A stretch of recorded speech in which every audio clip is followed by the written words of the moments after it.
Mhm.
Guys, is anyone speaking? Because I can't hear. Not yet. So Jibreel is going to be joining in a bit, then we'll start.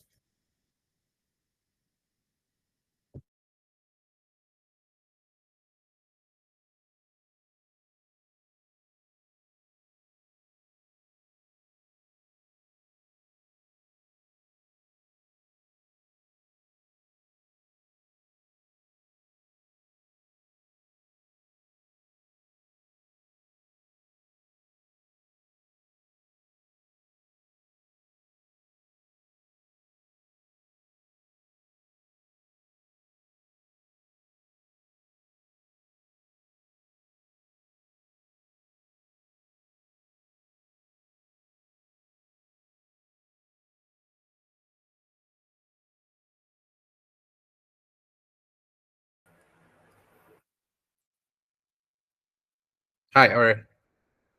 Hi, Jibreel. Yeah, you have the floor. Oh, okay, good. So sorry. It took more than the 1 minute that I thought it was going to take. So, welcome back, everyone. Good morning, afternoon, evening, wherever you are. So, I'm starting. 1 more second. Where is this image? Sorry. Are you displaying timer, or I should just do that myself? Please keep your timer. I think someone is gonna drop timestamps, All right. but we can't display it basically. Okay, very good. So, starting now.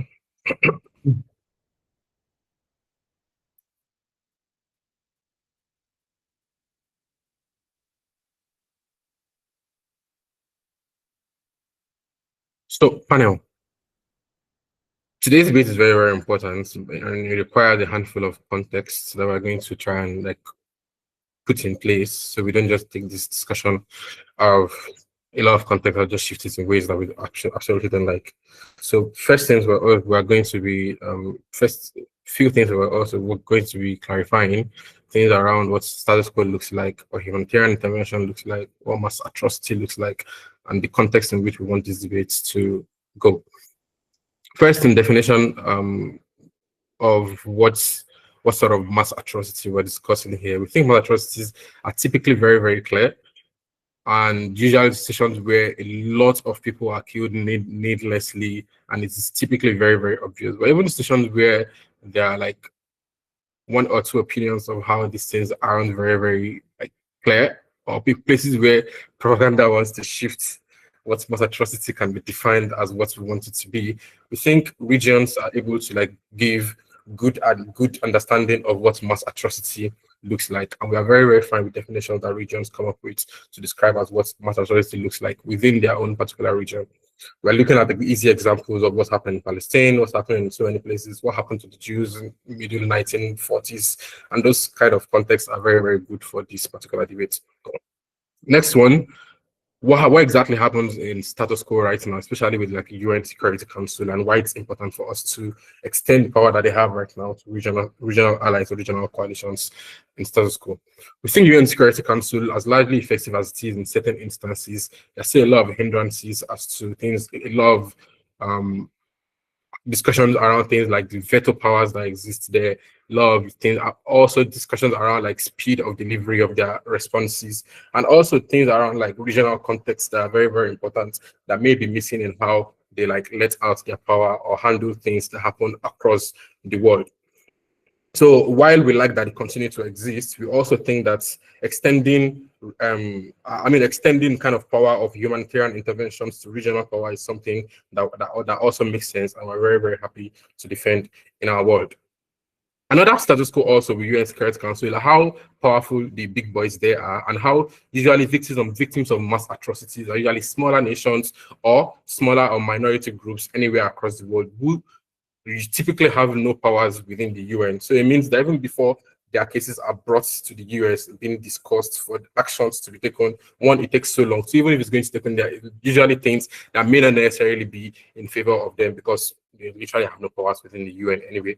So that being said, we already discussed how status quo isn't great. In fact, may not even be good at all. And we are very happy to discuss and explore alternatives. We'll literally jump at any alternative that beats, even if it's 1% above what exists in the status quo right now. So we're very fine with that. The next context that we think is very important here, we think humanitarian interventions are very clear. They are humanitarian interventions, not military interventions, not any that requires you to like trample on like sovereignty of different countries, take over governments, do all of those things. I think humanitarian interventions are very clear. You're bringing in aids, bringing in medical supply, bringing in all of those things to ease the pain and also make sure that stability, human lives continue to be human lives within these places and not necessarily taken away, like, and not necessarily like bringing in military might to take over to like trample on what we can describe as sovereignty within this particular community.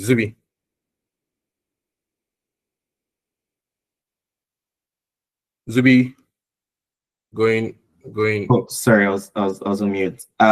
So yeah, we think there's a clear distinction between humanitarian and military interventions. But do you think that there's ever humanitarian interventions that necessitate some militarization to achieve its objectives?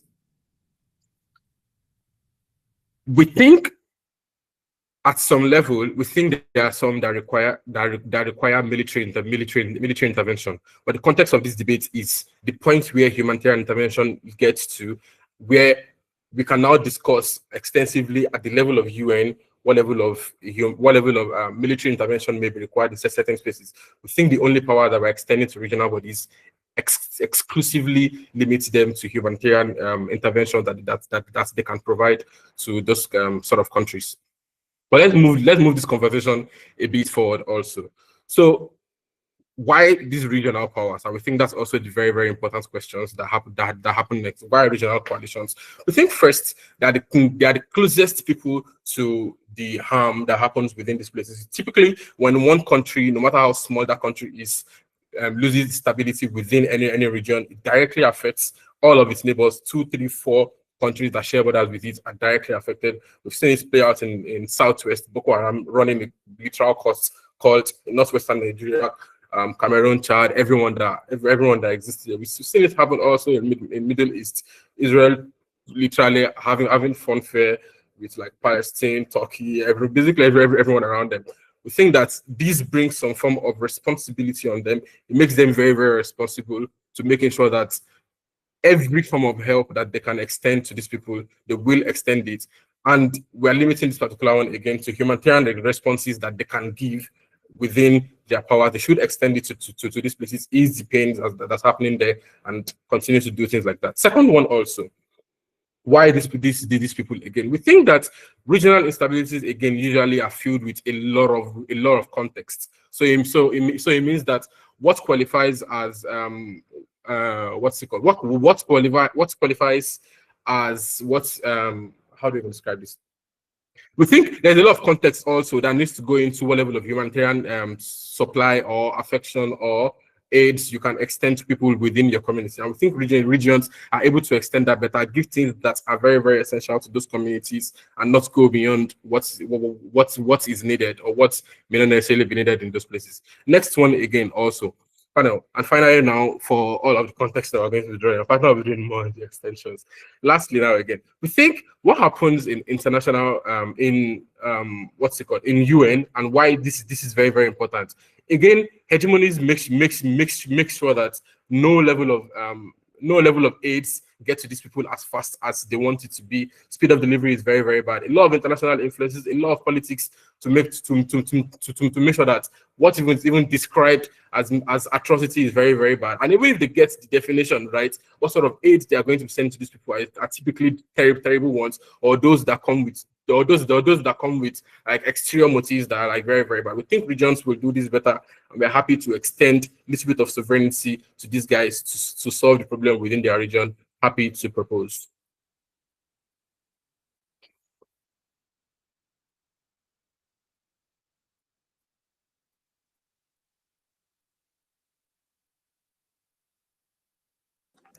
All right, we thank the speaker for that fine speech. We make welcome to the opposition here.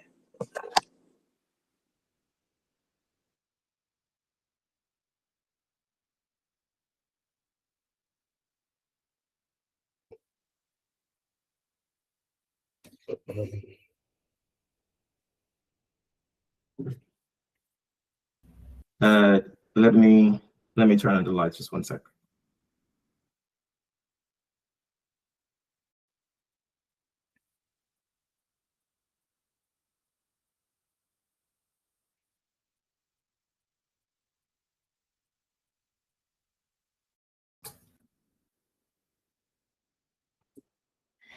Right. Everyone can hear me? Yes, you're audible. Sweet.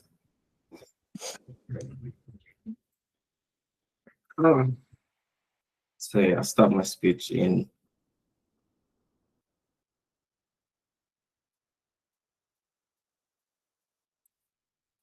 in 3, 2, 1. So I think that OG is slightly uncharitable when they try to make this debate exclusively about humanitarian aids with little or no militarization. And the reason why we think it's a really big context to engage with is that in majority of instances, specifically in the context where this debate happens, where mass atrocities are being perpetrated, we think from opposition that you need boots on the ground to protect the bandits. Like, it's just, very, very simple logic. And we think that in majority of instances, the sort of interventions that are required in this sort of context, whilst there is a need to provide aids, as OG characterizes, we think that these regional coalitions in many instances also have incentives or interests to militarize the interventions, i.e. to de-escalate the conflicts to the degree that they can, specifically if this debate is within the context of delayed authorizations or sanctions for them to act. But more importantly, we don't think that the burden on opposition as well is to defend a world where the United Security Council intervention is unilateral, i.e. that the interventions that are needed in these regions exclusively have to be from the UN, the UNSC, or NATO.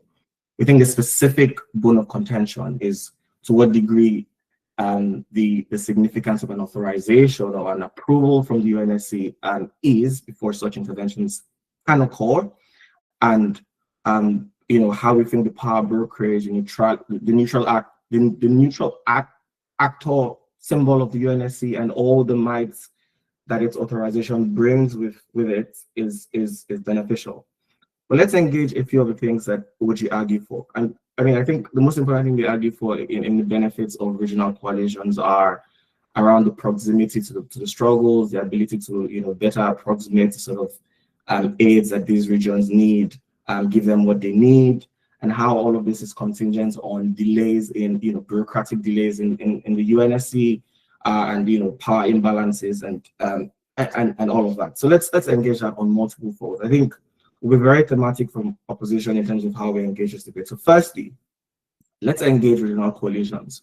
We do not think that regional coalitions are as altruistic or as sanctimonious as OG in fact paint them. And this is true for a number of reasons. Firstly, because we think that the cultural proximity they argue for, in many instances, can also be attributed to proximities to these struggles in themselves. We've seen regional coalitions who in themselves are implicit of the struggles within those regions because they had been militarized by regional interests as well. We saw this in DRC and Rwanda, for example, where the Rwandan peacekeeping objectives still also had pervasive interest in the Congolese minerals, right? And we think these imbalances that also exist even within regional blocks in many instances need to be checked. And again, this is why I'll show further why the UNSC provides that sort of mechanism. But more importantly, we also don't think that these regional coalitions in and of themselves have the ability or the sort of infrastructure to pursue more long-lasting solutions in this conflict. And the reason why we think the longevity of the solution is significant is because of the nature of the atrocities. These are mass atrocities that need commensurately significant interventions to either broker peace or ensure that first we do not further destabilize the region, but secondly and more importantly, we don't extend political tensions across regions that are already very fragile. We've seen this in many instances where regional coalitions are unable to sufficiently broker peace within regions, and you lead to significant escalations of these regional conflicts. We think these are very important considerations and need sufficient mechanization, but more importantly, sufficient management. The burden from opposition is very simple. We think that we defend authorization from the UNSC for a number of reasons. This is where I start to engage with some of the burdens from OG around the lack of speed or the lack of incentive to act and all of that. But before I engage that, Teku, the question. Yeah, it looks like you are saying that when Rwanda acts in a regional coalition, they are bad actors, but then you want them to go and seek permission from the UNSC, which has the US who would support whatever they are doing anyway because they support it privately. So let me rephrase your question for you. When Rwanda acts in DRC, they could have pervasive interest, as we've seen their interest in Congolese minerals. The significant role of the UNSC in authorizing, and this is where I start to mechanize in the second half of my speech, is in providing a neutral checker mechanism that ensures that the sort of expectations that could happen in regional coalitions are far less likely to occur. And we think that's a significant delta, a significant gain, specifically for these regions that are already so badly dealt with and need even more delicate interventions to get out of the situations they're in. So let's talk about the UNSC and this whole idea of interest. We think that the infrastructure of the UNSC is one that has over time shown itself to be both procedural and substantive, and this is really, really crucial. So procedural in the sense that a lot of the problems that OG talk about in protracted policy making, we've seen that play out because of how democratic the policy making process within the UNSC is. So you have lots of members that have to vote on issues, and interventions being very delicate as such. But we think that the UNSC also has incentives to act substantively, and we've seen this in more speedful interventions that are either vetoed acts with specific mecha checkers of global powers across both the Eastern and the Western Bloc. So it's far less likely, as Teku has said, for example, for US interests to unilaterally be sponsored in the UNSC because you have the global East with Russia and China who clearly are in active opposition to US interests. And showing that there is a significantly more mechanism of neutrality that can be pursued within how the UNSC itself pursues its agenda and pursues its policy making, specifically in interventions. We think you don't get that degree of introspection, but more importantly, you don't get the democratization of that decision making you know, in the degree that you would in the UNSC as you would in regional coalitions. We think more importantly, and like this is really, really crucial, the authorization from the UNSC for that and you know, enforces the intervention, because then you have the might of the UNSC behind this intervention. You have the backing of the UNSC. You have the UNSC providing, you know, military cover if the aid requires such, even if it's just providing band-aids on the ground. We think boots, no-fly zones, and all of this, you know, constructs that the UNSC can provide are really, really significant in helping these regions. Proud.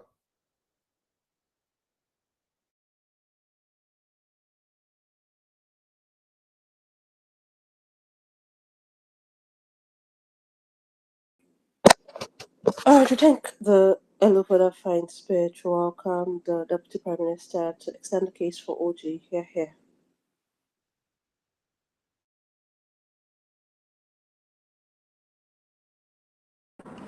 Okay, guys. Yeah, am I audible?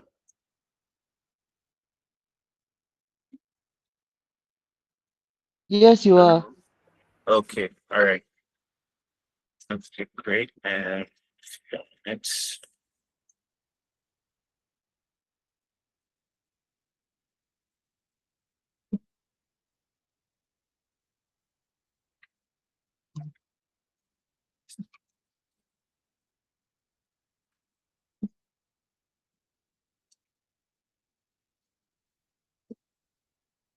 Okay, starting in 3, 2, 1.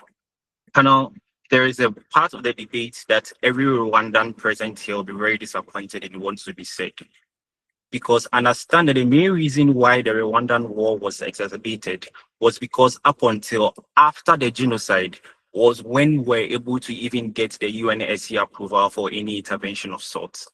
But why that is a problem is because of the denial and the silence we had at the regional level, i.e. the African Union.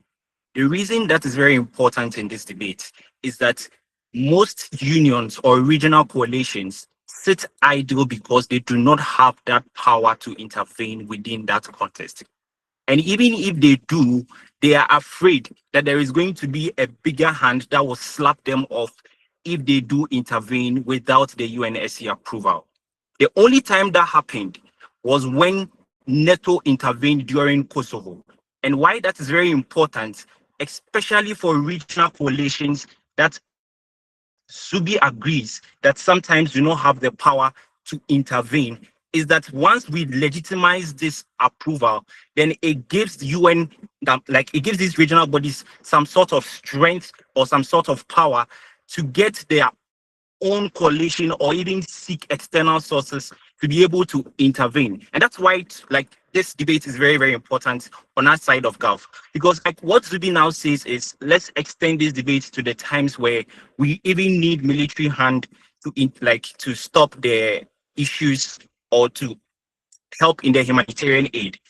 Understand that today's debate exists in context where we both agree that not all regional coalitions have that military power or have that strength to stop these type of issues. For example, the context within which we are debating, the African Union, that same reason is the reason why the framers of the debate limited it to humanitarian intervention, because we think that those are ones that fit into the capacity of these regional coalitions. The debate will not make sense if we use examples of places like NATO, where they have the power to to intervene militarily or even intervene when there is chance of giving out military aid. The reason why the debate doesn't happen there is that even without the UNSC approval, NATO has intervened in situations of the past because they have the power to. But understand that this same NATO do have members that are in the UNSC, which means that they are able to override their decisions within the UNSC. And that's why these debates fit into this context that we are having a discussion. The debate better judges or is better had when we consider that there are some regional coalitions that do not have the capacity, one, but also stay silent because they are afraid of a bigger hand that slaps them when they intervene. At the point where lives are being killed, or at the point where people are being killed, and they are the direct impact of these like lives, because if there is any refugees, they have to open their borders, which means that there is a sense of responsibility that relies on them, because they are mostly the proximate like countries that suffer the impact of these problems. Then there needs to be a power given to them by UNSC. And understand the debate here, because that approval is still being given by UNSC. What that means is that there is still an intervention, or there's still a participatory mechanism of the UNSC. But then, because it's a pre-approval, the speed to going through that veto process doesn't happen. Tayo, I'll get back to you.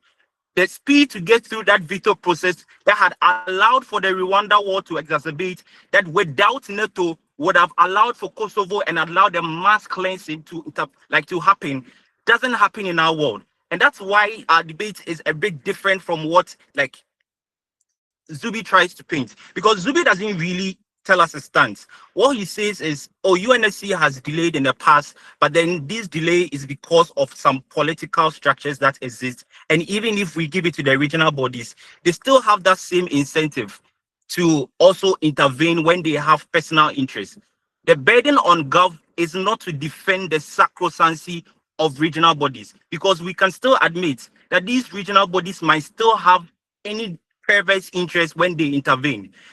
The same goes for the UNSC, because we've seen it in Afghan when US, or we've seen it even in Vietnam when US intervene only because of oil. But the point in the debate here is, at what point do we get more agency to solve the problems? And that's what we solve on our end. Before that, Tayo. So in the Ukraine-Russian conflict, for example, who would be the regional coalition? Go back on the. I don't get that, man. I'm saying that in the Ukraine Russian conflict, who would be the regional coalition to intervene? No, I mean, in situations like this where we don't have a regional body, that's why we are giving a UNSC approval. The UNSC can appoint what regional body best serves it. I don't think the mechanism of the debate is to decide whether there is no regional body or who to intervene. The acceptance that there is a regional body that exists should be enough for that intervention to happen. The debate doesn't burden us to decide which regional body to do that. Essentially, it wouldn't be the African Union. So I'm sure there's a regional body that will be there to do that. But like the debate and what we are supposed to defend on our end is to prove the policy as to what solves the problem that society has been complaining of, that UNSC is dependent on the veto power of the five. That same five have been defending their interests for some time. But aside that, they have been delaying intervention, especially when it's humanitarian. We've seen that in Africa. What do we do to solve that problem, to save lives, especially when the responsibility lies on the regional bodies? We think that it is better for them to make that decision because of, one, the urgency, two, responsibility, but three, the fact that they are mostly the most justified people to make that decision when they are the proximate impact of the crimes and of the existences of these problems, right? But last thing is why we split the reason for military intervention, because we think that these regional bodies, as OO agrees to, do not always have that military capacity to intervene. That is why the debate is limited to humanitarian intervention. At a point where we need a military intervention, like my partner says, we think that those limitations can be discussed at the UNSC level. The debate should strictly be about humanitarian intervention and what the capacity of, because the flip side of this is then we leave it to countries, like we also allow for the intervention to happen anyway when we give them that veto power to move in with military intervention, because definitely the UN cannot intervene when we need, the AU cannot intervene when we need military intervention. Proud to propose.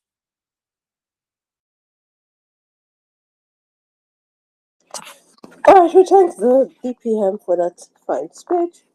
We make welcome the Deputy Leader of Opposition to extend the case for opening opposition. Here.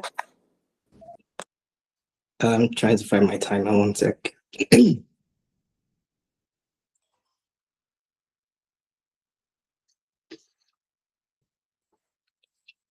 Chair of the House, opposition's debate really isn't about whether or not we care about human suffering, because we do. Really, it's about who gets to decide when a war is legitimate. And the reason why Nzube's case really doesn't make sense here is because he does explain that in certain instances, the ultimate goal of humanitarian, intervention should be de-escalation, right? It's not necessarily about, just getting food to people and just getting drinks. And even most times when we need to get food and when we need to get shelter to the most violently affected people, we need to protect that shelter in its same sense. And this is why OG's debate falls flat into this conversation, right? And we also need to understand that, panel, conflicts are always largely regional, right? The Israel versus Palestine war, the Russian and Ukraine, which is, what Omotayo asked in POI, the Eastern DRC and the M23 Rwanda, these are largely regional wars, right? So very often there are already shared interests within that regional bloc, and we don't think it is legitimate enough to, without the permission of the UN, to give consent for regional blocs to begin to act within regional crises, especially when those crises are within those regional blocs in and of itself. We really don't want to really go into much mechanics in today's debate, because really, the debate is really about in what world do we really get more protection for people who are vulnerable? In what world do we see interventions that actually achieve the end goal, which is the escalation of the issue? And we feel that that is in opposition's debate. According to what Nzube has said, he extended the neutrality intervention, like why it's really crucial for us to have an intervention that is neutral, and what will we get that neutrality intervention. Nzube engages that, especially when he responds to the POI, where he says that the checking mechanism that is non-existent in government's case, and that's what you get in our case, because even when we give permission for regional blocs to act, there is the mega check that happens, within the UN resolution to ensure that certain political interests are not exploited during that intervention. It's very crucial that we get this. But also the fact that the UN is made up of 193 member states, and so there is in our world there's a chance for dichotomy of issues that are not having one country just gets veto, especially in regions where you have one predominantly strong country. For example, imagine China intervening in a regional crisis within with the South Asian regional bloc. It's inevitably, we already know that China in that case can exploit their political and economic interests behind the shadows of humanitarian intervention. And we don't think that that's the world that we want in the side of opposition. Our second case really is the fact that countries with regional blocs typically have deep political and economic interests within neighboring states. We can give an example: Russia using CTSO to intervene within ex-Soviet Union countries. That really doesn't make sense. Or for example, China leading intervention within Southeast Asia. We feel like this is a direct rebuttal to what we've heard from member of government, deputy member of government, when they say that it's always justifiable for countries who are in proximity closer to the regional crisis to act. I feel like they need to come back here and tell us why it is justifiable, even when there are certain instances where those countries are actually perpetrating the crisis within those regional blocs in and of itself. But also the fact that in a considering increasingly complex world, we've now had coalitions move from regional to more of economic and social interests. For example, we have African Union, right? And we know that there are sub-blocks within the African Union, like the West African coalition. But also, even Nigeria is a part of the West African coalition, a part of African Union, and also a member of BRICS as well. So there is the interplicity of different types of blocks that recognizes political and economic interest. And in a world where regional blocks are allowed to just mark in and explore a humanitarian intervention without a global response, what we have there is that you can cause like some sort of like dynamic shifts across interests. For example, people within BRICS feel like they have more justifiable impact to act as opposed to African Union having more justifiable impact to act within a regional crisis in the same, within countries that share the same regional bloc. So we think that this in itself is a problem that government has to solve, government state has to solve, because this currently exists. Like, what region feels legitimate enough to act? And I feel that issue is not a question when it comes to the United Nations, because this is a global body and this is a global response at the end of the day. And we feel like we don't need to set We don't need to set like mechanisms. We can literally tell you that our comparative really is when we hear things like bureaucracy, we think when it comes to an element of war, like the conversation of war or the conversation of crisis, we think that there is some benefits to bureaucracy. But we also feel like, yes, the comparative really is, if there's a need, there should be more of a reform to how resolutions are passed quickly enough for, to have rapid actions happen within places where there are confirmed humanitarian crises and there is need for global response. I'll take you. Yeah.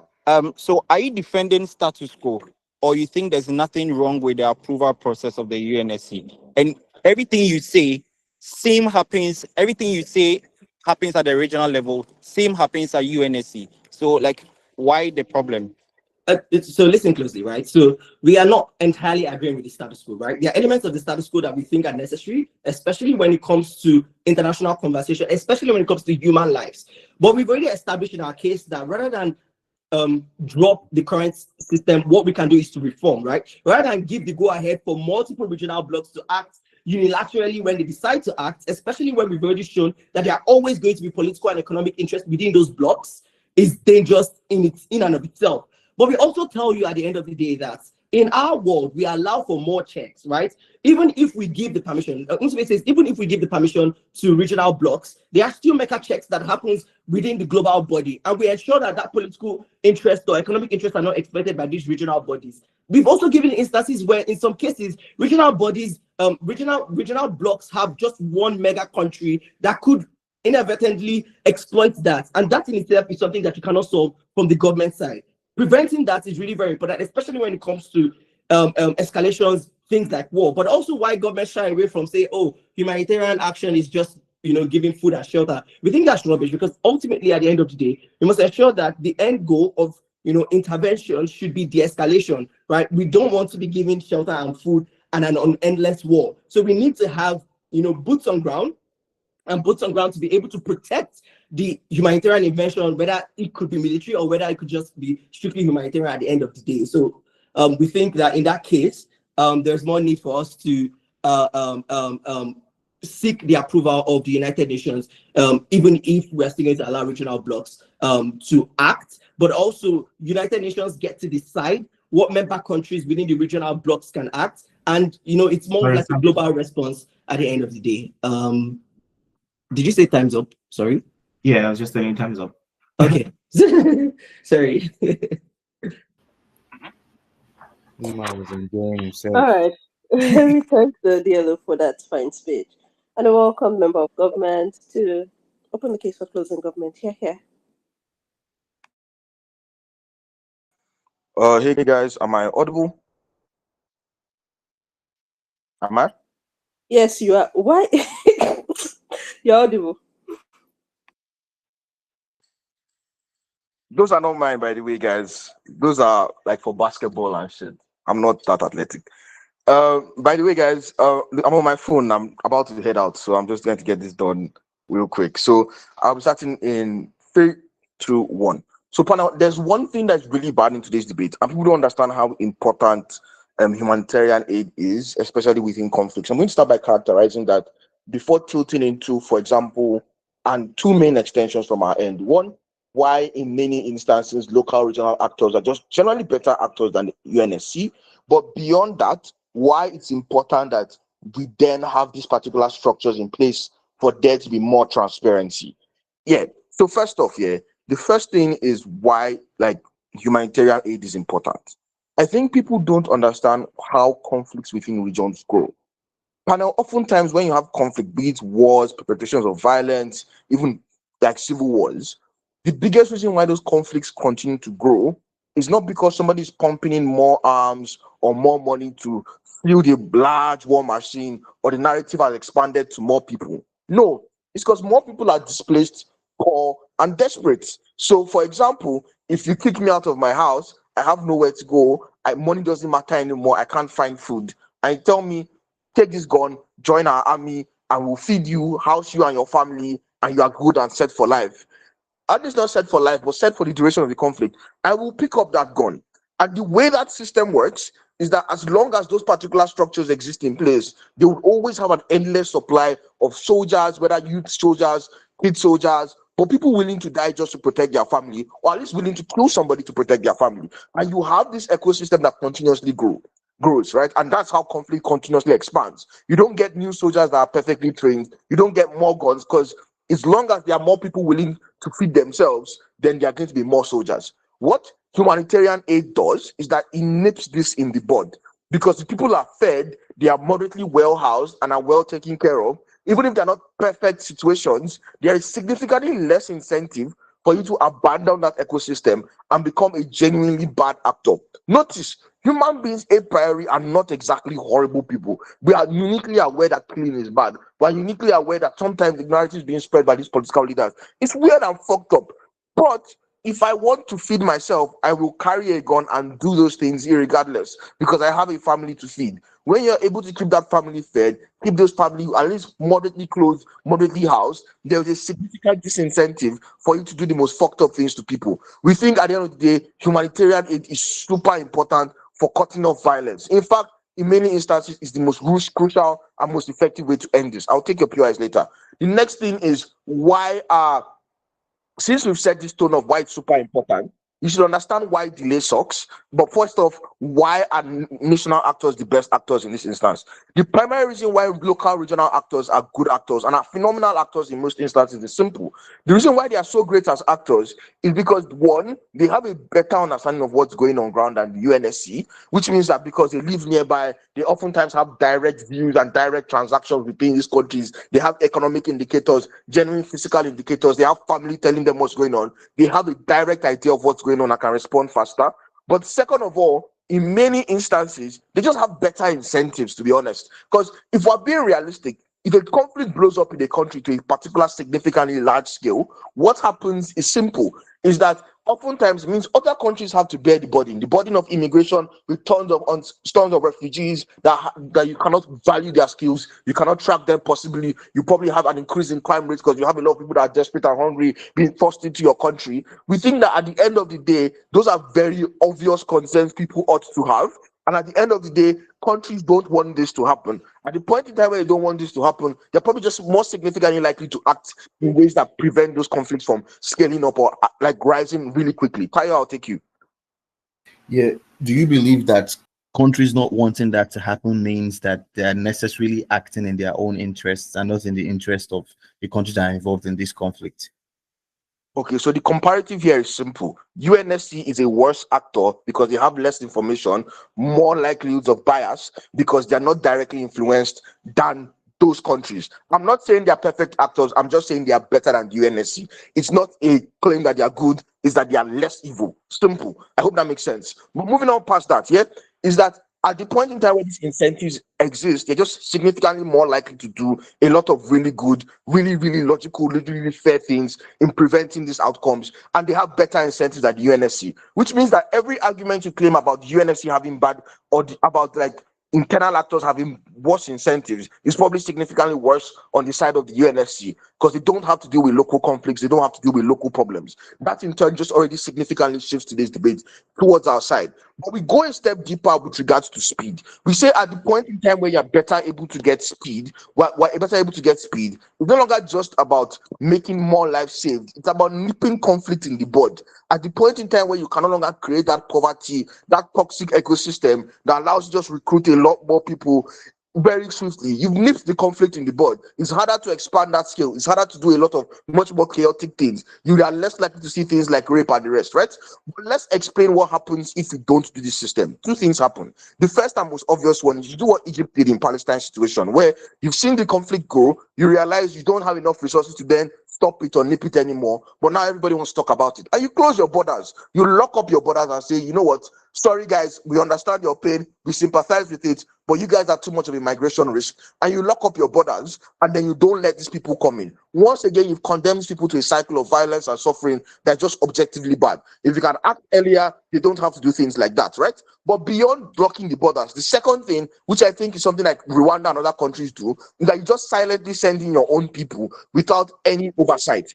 Notice that this is oftentimes more toxic, because if you claim that countries have biases. They have intuitive personal aims that they seek to fulfill when they do these things. Then it's significantly more likely that they do these things when there is no oversight. I'm sorry you took lights. I'm in Nigeria. So at the end of the day, what happens here is fairly simple, right?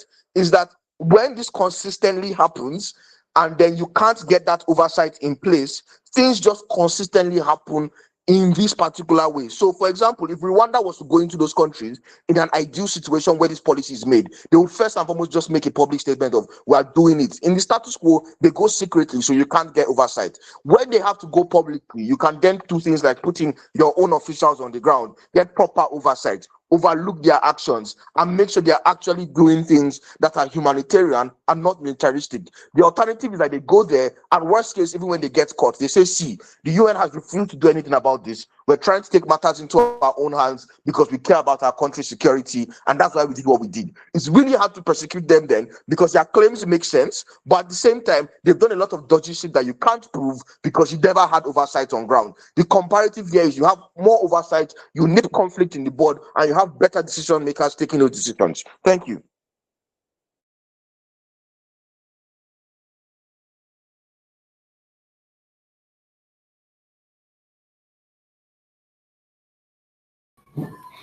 Yeah, thank you very much. Okay, thank you. Can you guys hear me? See me? Yes, we can see you and we can hear you. Sharp. So I'll just start now. So panel, the way the UNSC works is that the hard things to get out of the UNSC are things like military intervention, right? Because those ones are a lot harder to actually pass because of the kinds of like veto that exists within the UNSC. So if a war or like problems are happening somewhere, the likelihood that maybe the US or Russia, someone would veto it and not necessarily allow that kind of thing pass is quite high. But when it comes to like humanitarian assistance, right? Let's send baby formula, let's send beds, let's send all of these things. It's very easy to get that like pass, right? And the reason why that's kind of like easy to pass is because even if countries in the UNSC have like vested interest in whatever war is happening anywhere, they still try to give this space that, oh, we really care about like the people going on there, right? Let's use like the Israel-Palestine example. You know, US would give Israel $3 billion in terms of like military weapons, etc. But they will still try their best to still send wheat and, you know, bread and all of those things to like the Palestinians in Gaza, just to show that, you know, we are still part of like the peace process, right? So US never has like a problem with you sending aid to the people in Gaza, even though they know very well that, you know, Israel is most likely going to stop that aid from getting to like the people who actually need that particular humanitarian assistance. So this is the context of today's debate, right? So it is quite hard for you to not get humanitarian assistance to actually pass, right? So in instances where the UNSC is actually very, very particular about setting humanitarian assistance to actually pass, it means that particular instance is something to actually be looked out for. And it is very, very important that we do not allow regional actors to actually take that particular mantle at that particular point in time. Why is this particularly important in today's debate? Because this is particularly important in today's debate because what happens there in the vast majority of instances would be if those regional actors have like also vested interest in the supply of those humanitarian assistance. This is very, very important, right? So in the case of Rwanda and Congo, for example, and you entrust, like, let's say a body like Rwanda or Uganda, you know, the regional body there, in distributing humanitarian assistance, there is a very high likelihood that humanitarian assistance will only go to the, I don't know, maybe it's the Hutus or the Tutsis, the ones who the Rwandans actually like and the ones that they are sponsoring, which is the M23 rebels. So most likely, refugee camps that are situated within M23 strongholds are the ones who are going to be getting the humanitarian assistance because they are the ones who have that particular vested interest in that particular conflict.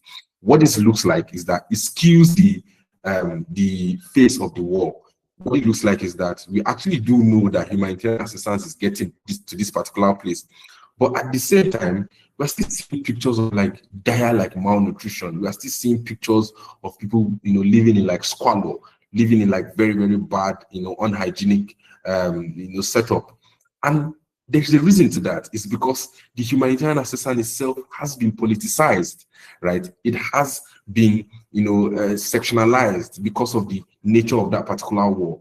And that's the topic of, and that's the context of today's conversation, that it's very, very important that in the distribution of like humanitarian assistance, we need like a very, very important counterbalance to what we currently have within what do you call it, the regional bodies. Because everybody looks at today's conversation from like, let's just paint a scenario where Israel is not the aggressor, for example. Like, let's say they are the ones who are being oppressed, yeah, they are the ones who are being attacked, and you find a way where the GCC, that's like the Gulf nations, the Arab League or whatever, they are the ones now saddled with like responsibility of delivering humanitarian aid in a world where Israel is not like the oppressor, but rather the oppressed.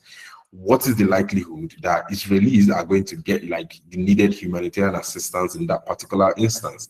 It is very, very slim and very, very near zero, right? So those are like the context of today's debate, right? And why bodies like the UNSC are very, very crucial in counterbalancing the vested interests that exist within those particular places. So even if you have one side vetoing the other, it's very, very important, because what it means is that nobody has like that. Hold on. Nobody has like that autocratic power within the UNSC. Like even the US doesn't have that kind of power. But within regional bodies, certain countries do hold those kinds of like autocratic power, right? And because look at, for example, the examples that we've had in today's debate about like, let's say like China, let's say like there's a war within the ASEAN region. China does have like autocratic power in that region, even though nobody voted them into that particular autocratic power. But because of like the kind of power they've amassed economically, etc., they can exercise like those kinds of like power. The same thing with like Rwanda as well. They have like that kind of like power within that particular region, and that power is unchecked because there is no counterbalancing power like Russia, for example, who can veto the excesses of the UN. Nobody can veto the excesses of Rwanda within that particular instance. So that is why these kind of things are actually, very, very, they are quite defeating itself. They would not achieve the purpose that they want to. Why do we take this particular stance into this debate? We think folks on government are looking for like quick peace, right? That's fine. They're looking for quick peace, but also we're looking for long-lasting peace. And we think the only way you can get long-lasting peace is when you depend on like the multilateral instruments of like the UN in adjudicating these kinds of like affairs. So of course it might be slow, you might have to like vote on these things like a lot of times, but at least you're getting like the best out of it. Why is this also very, very important as well on the last basis? We think we need to legitimize the actions of like international bodies, right, rather than the ones of like local actors. The reason why this is important is because look beyond aid now. Look at things like structures like the ICC, structures like the ICJ, right? To remove any sort of like vested interest analysis, etc., we need to put like more powers within those particular bodies, right? Because imagine a world where it's like the GCC who is saying Netanyahu is guilty of like war crimes. It doesn't make any sense because of the vested interest. But like ICC saying it gives it like more, it gives it more, I don't know what that is. So thank you very much. Closing government. Thank you so much, MD, for that very fine speech. We welcome, sorry, Emo. We welcome the, let me not say what Lauren said. We welcome the government sweep to close the case for the government's bet. Yeah.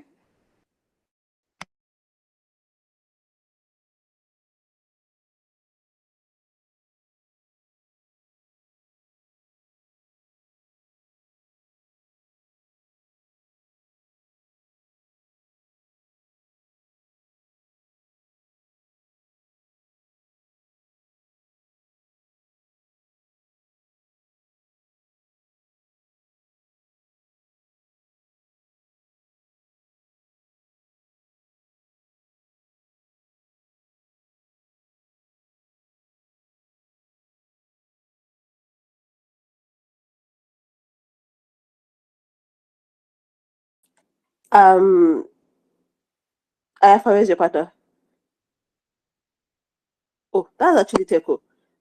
Is Teko on this call? Yes. Okay. Please be ready whenever you're ready. Andrews, if you're speaking, you're muted. I think someone should call him. It's a night time in his side, so he might be asleep. Or maybe try and call him on WhatsApp.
All right, Andrew, are you here? Can you speak now?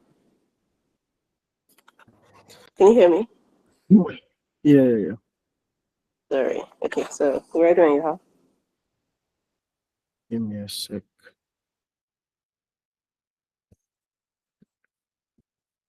Okay.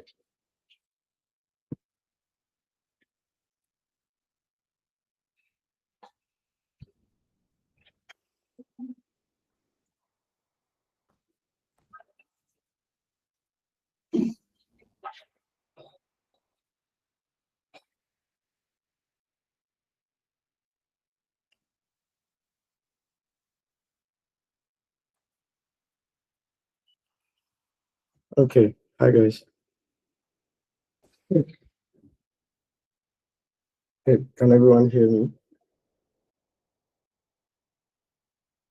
Yes, you're very audible.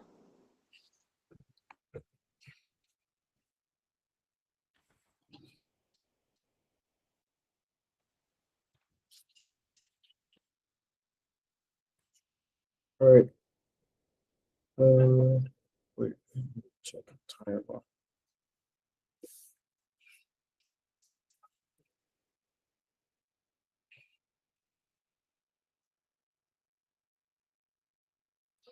All right.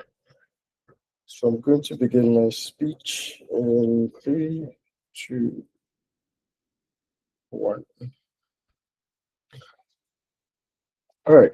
So I think for most of the optimism in this debate, the UN Security Council is some form of magical bullet that is able to solve all the issues that they have, starting right from leader of opposition.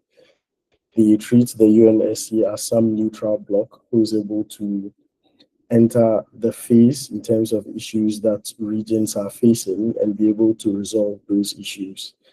Starting from saying that, well, the UNSC is neutral, they have the best interest at heart, they are able to ensure that specific ulterior motives do not spread or do not win or take charge of specific actions that particular groups or countries want to take. And the main contention here is that the UN Security Council itself, even if you would say that they are external, are not neutral actors. they are usually not actors who have, you can confirm, that have the absolute best of specific countries in terms of their interest at heart. They are not actors who you can vouch for. They are not actors who you have, what do you call it, specific incentives against, that you can always say that they have the best interest of specific groups of people. In that sense, you are unable to create the kind of neutrality that you want or you require of the UN Security Council in order to use them as some diffusion bomb or diffusion actor in these specific instances. So you have a situation where these specific groups of people are not going to be getting the kind of neutrality that you want from the United Nations Security Council in order to get those specific outcomes. The second thing then to point out is, I think, opening government analyzes that, well, these specific groups of people are groups that are affected in some sense by this particular conflict, therefore their regional coalition is necessary. I think the way in which regional coalitions themselves are formed sort of neutralizes a lot of the concerns that the likes of Nzube has in terms of why you need neutral actors like the United Nations Security Council. Beyond the fact that these councils themselves are not neutral, the way in which coalitions are formed means that you have multiple countries that come together. So instead of, for instance, Rwanda acting alone in ways that are devious and in ways that undermine the interests of the specific countries, like in Congo, for instance, what happens then is there are multiple countries who come together in order to take a uniform or a unified action, which means you have much more uniformity in your ability to streamline the interest of these specific countries. Now, that is far better than the situations where you have on their side, where because of the lack of absence and the lack of response from regional coalitions, what happens is that independent countries see the need to take these specific actions in ways that are much more biased, in ways that are much more deregulated, like what happens on their side with Rwanda and Congo, as opposed to taking these regional or going through regional coalitions in order to be able to take these actions. The second thing is why these regional coalitions themselves are the most legitimate sources of these specific actions is the fact that you have, I think, opening government mechanizes this in a specific way in which they say that, well, these groups of countries are themselves ones that are affected and they should be responsible in some sense. But I think the much bigger importance here is that because of the way in which they are affected by specific conflicts, they have to take these regional coalition action in order to mitigate the kind of consequences that they have. So for instance, you have regional refugees, or you have refugees from these specific conflicts that spill over into their countries.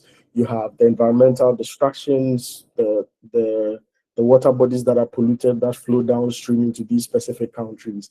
And there are consequences that these countries face in ways that compel them to have to engage or take some form of action. It's far better if they have regional coalitions that they can use as fronts to take these actions, because then that gives them a platform to be able to respond to the crisis that is looming in, like the refugee crisis that is about to happen within those regions, especially given the difficulty that they're in. That's a far better approach as opposed to on their side, where A, they do not have these regional coalitions, or at least they do not have them in approved ways. B, they usually take these decisions or these military, this reactionary decisions by themselves instead of through regional coalitions, and in ways that are far more devastating.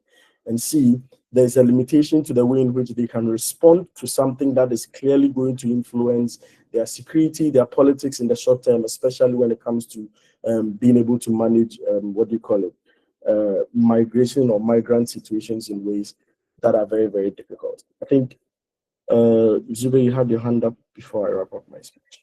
Yeah, so two things. Firstly, if you think that these interventions are, have a propensity to be very reactionary, then how then do you think that the incentives are largely altruistic in nature?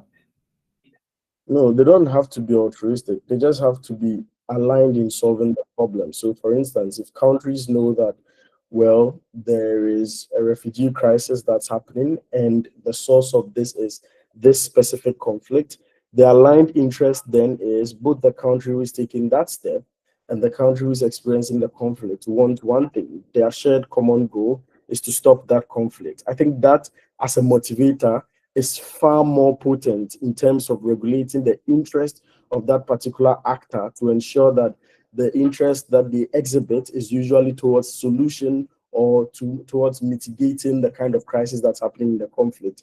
Versus on your side, where a lot of the individual action that's taken is less checked, is less regulated, but also is one that in most instances is not motivated or taken under the motivation of trying to diffuse the situation, but more of whatever pervasive interest that specific states have within your instance.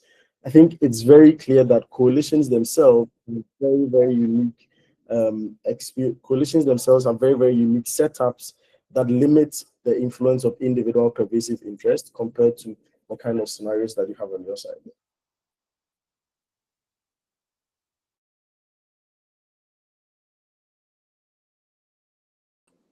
Okay. Are you done? All right.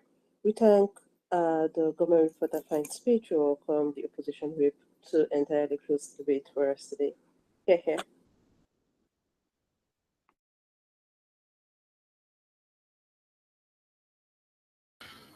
All right, guys, can you hear me? Right. Yes, loud and clear, very audible. Yes. Thank you very much. Chair the House, right? I think we like to understand the context of these debates, right? Because a lot of assertions have been made. We need to go back to Tasa's speech, right? On what exactly the status quo is, right? If we're talking about humanitarian interventions, most times, right? Most of it, and I think OG acknowledges this as well, when regional coalitions want to, right, intervene for humanitarian reasons, they get UNSC approvals, right? So the problem is when they don't, right? And in those instances when they don't, the nature of those conflicts means that we need to be careful what we advocate for going forward, right? And that's the truth, right? The status quo is that regions currently contribute a lot to shaping the escalation of conflict and humanitarian interventions within their region. That's a truism that everyone agrees to in today's debate, right? The problem, especially on government sides, which they actually do not prove to you, is why do you need to bypass UN security approvals to carry on these humanitarian interventions, right? The arguments we've gotten on the other side of the house on this as grossly insufficient, because the same problems that we have in the UN Security Council today would be the same problems that they would have, and what we're going to prove to you and Atasa says to you would make it worse for the conflict, right? Because once you authorize interventions that can bypass Security Council approval, what you have is that you have both the rebels and the regimes that are inflicting this conflict optimized for that rule, knowing fully well the neighboring countries and neighboring coalitions that they can appeal to, right, without the sort of crazy check and balance that we have in the UN Security Council mobilized to their benefits, right? So the first thing, right, and the impact that Tasa mentions to you about that is that what this does is, if you care about civilian protection, if you care about escalation of this war, if you care about the deterrence and what post-conflict governance looks like, this raises the frequency and the scale, which is worse for civilians than slower multilateral cross-regional vetting that happens, even though it's slow, right? So the first question, the first clash you need to resolve in this debate, judges, is who is a better actor? What OG says is that the UN is not able to act because they are slow, the processes are whatever, people don't act because there's veto power, all of that, right? What CG says is that, well, because regional coalitions are closer to the conflict and this affects them, then they would be in a better position to solve the conflict, right? So let's take it one by one. The first thing, right, which Tasa says to you, and this crumbles Ayafa's case, is closer to a conflict does not mean that you're a better actor in that conflict, right? In fact, regional interveners are interested parties with border interests, with ethnic interests, with commercial interests, for example, with ideological interests, for example. Those things necessarily color their judgment and makes them a bad actor. Like, it is a universal truth that you should not be a judge in your own case, right? Give an example of if, for example, Ghana and Togo are having a conflict and Nigeria is leading a coalition. We already know that we would most likely support Ghana in a way, because first of all, we have both the Anglophone connection, we have trade connections, we have all of that. Like, there was a train in 1946 that goes straight from Lagos to Ghana, and it didn't stop at Togo or Benin Republic. So what I'm saying is that being a regional actor does not make you a better actor. So we should always get that in mind, because that's OG's best case, right? And Andrews comes to double down on that to say, well, the United Nations Security Council are not neutral actors. I mean, from CEO, we're not saying they are neutral actors. We do not contend this. In fact, we recognize that there are interests, but we realize that those interests are necessary for a world order. The reason why we've not had a third world war, despite all of the regional clashes that countries have had, is because the vetoes cancel out. So it's only the US cannot come tomorrow and say, oh, we're not going to do this, right? Russia can do that as well. Other world powers can do that as well. If you take it to the regional level, and that's why I was asking the other speaker that in the Ukraine-Russian conflict, who would be the regional coalition? Nobody to lead a regional coalition, because Russia is the regional bully in that instance, right? I mean, what has Europe done? Europe, do you understand? Like, in that sort of instance, you can't say, oh, yeah, we're not neutral. We understand that. We recognize the imperfections of the UNSC, but we say this creates a significantly worse outcome for everybody, because regions is when the potential to escalate. So today is between two countries. When you have regional coalitions, when you have them clash, then you would see that the conflict escalates. We tell you, for example, if even the multilateral nature of regional coalitions, if you have a conflict in Africa, most people that go to the AU know that they can get buy-in from the AU, but the Arab League, even though some African countries are part of the Arab League, they don't necessarily support what the AU does. So when you have that kind of clash, you create more proxy wars, and we say no to that in today's and debates. Raphael, I'll take you from opening. Okay, all right, Tayo. I mean, I think the debate already gives some sort of capacity to these regional bodies to be able to act. Because if you assume that regional bodies cannot act, or there are no regional bodies, then a debate can happen. Especially in your scenario of the Afghan Ukraine. No. The context is not about acting, right? And I guess that's what you guys didn't read in debate. The debate is you bypassing a UN Security Council approval when you don't get it, right? And what we're saying is that in those sort of instances, you already have a charged situation where if UN Security Council is withholding conflict, the conflict is already charged. The conflict affects the global world order in a way that ordinary conflicts don't, right? And that is the reality. The reality is that if it is an humanitarian intervention, like Tasa was telling you, even though the US is supplying arms to Israel to bomb Gaza, the US continues to say is that we send aid to Gaza. Do you understand? Humanitarian, this is not, I mean, sometimes humanitarian intervention necessarily require military might. That's why you have the UN peacekeeping mission, for example, so that you can deliver aid. But in most instances, right, humanitarian intervention is that you want to prevent people from harm, you want to protect civilians, you want to prevent people from starving, but most times you do that at the expense of somebody. And if we have to move away from a global world order to regional world order, we say no, because the global world order, right, has better checks and balances than you have in your world. That's exactly what we're saying, right? And then to close today's debate, right? The other argument they have is speed, right? But we don't think that speed is necessarily a good thing, right? Because once you have speed and you think you resolve something, what you're going to have is that the quality of peace is not as good, right? You have a risk of recurrence, right? The two world wars we've had in this world happened because the quality of peace in the regions was not that good, right? So you can't say, oh, because you're going to move faster than the United Nations, we should give you these bypass rights. And we say no to that, and we're proudly closing opposition. We say no to that. We say no. Thank you so much. Thank you so much. Hey guys. Opposition rate. So we are Yeah, at the end of the debate now.